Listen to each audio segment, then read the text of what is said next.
Good morning! Another recipe ang aking gustong ibahagi sa inyo. Pantat, isda na buhay, priska. Gagawin nating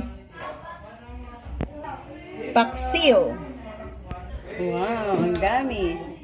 Nilagyan natin ng asin, sibuyas, tanglad,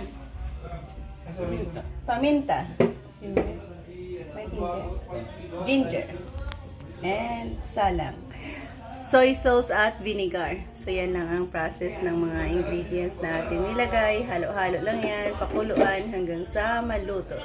Isa na namang masarap na pantat paksiw recipe. Namit yun. At ilagyan natin ng pampakulay. Guys, andito na ang ating masarap na pantat, paksiw na pantat. Namit yun.